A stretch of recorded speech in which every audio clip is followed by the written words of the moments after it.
¿Cuál es el motor de nuestro cerebro?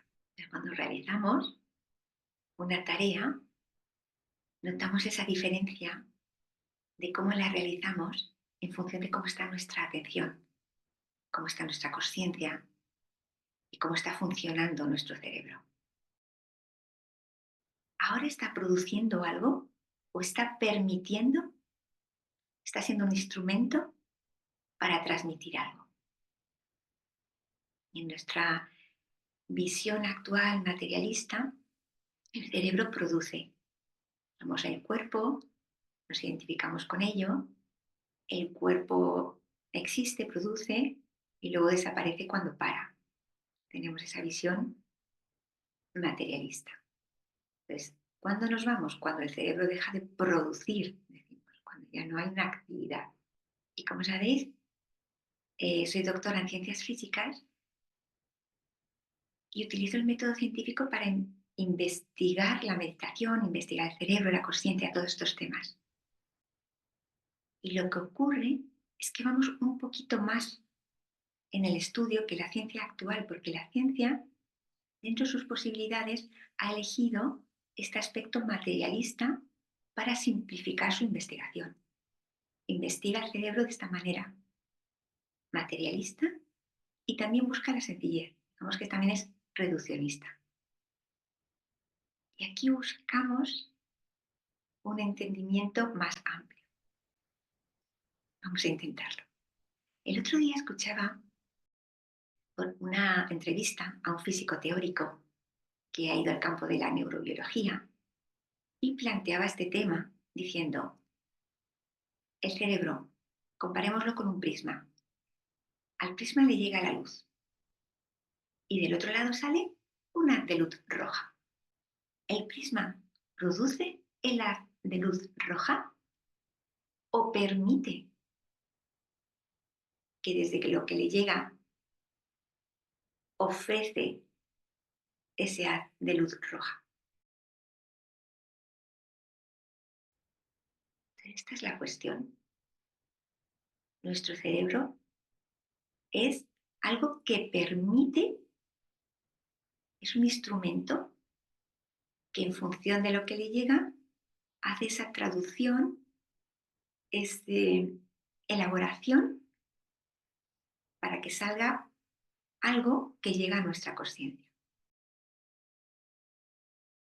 Entonces, si lo vemos así, nuestro cerebro está permitiendo, pero donde realmente ocurren las cosas es en eso que le llega. Esa es una pieza clave en nuestra existencia. Por una parte, le llega lo que hemos llamado el modo pensar, es decir, está en los circuitos, está ahí el ego, y entonces produce pensamientos. Y notamos que a veces es diferente. A veces no se están funcionando esos circuitos, sino que nos está llegando nuestra esencia, nuestro espíritu. Y ahí de nuevo el cerebro permite que nuestro espíritu se exprese. Y ese resultado ya no es un producto del modo pensar. Lo hemos llamado el modo entender. Entonces esto es clave, porque en la visión materialista, reduccionista, no hay espacio para esta distinción. El cerebro simplemente está produciendo. En cambio, en este otro planteamiento, el cerebro está siendo un instrumento y nosotros desde lo que somos, desde nuestra conciencia, distinguimos cómo lo usamos. También me gusta mucho el ejemplo de Mazinger Z, el robot, ilustra muy bien. O sea, el Mazinger Z sería arriba su sala de control, el cerebro, y tiene la versión de sus circuitos ya creados, que sería como la inteligencia artificial, que puede gestionarse en piloto automático. O puede darnos la sensación de generar un piloto virtual. Piloto virtual que sería nuestro ego.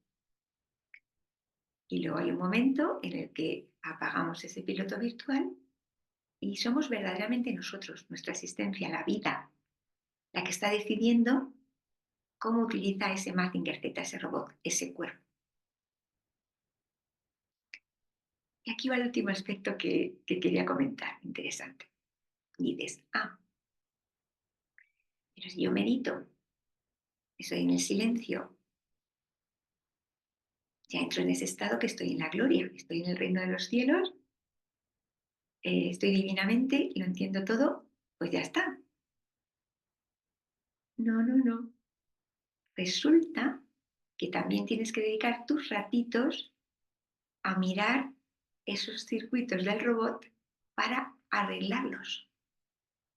O sea, no va a ser que mágicamente en una de estas meditaciones te quedas arriba y ya tu cerebro simplemente transmite la esencia de tu espíritu. No, no, porque ese prisma dentro tiene sus cosititas y solo si está bien va a transmitir la inspiración de nuestro espíritu.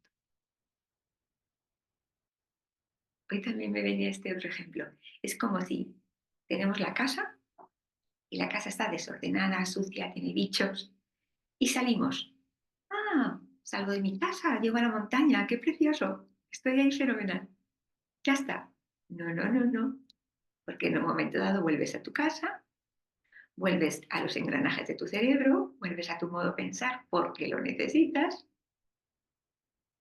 y mejor que esté ordenado, mejor que esté limpio. Entonces, por eso que en el día a día es esta tarea de modo observar para ir arreglando la casita, para ir arreglando los engranajes.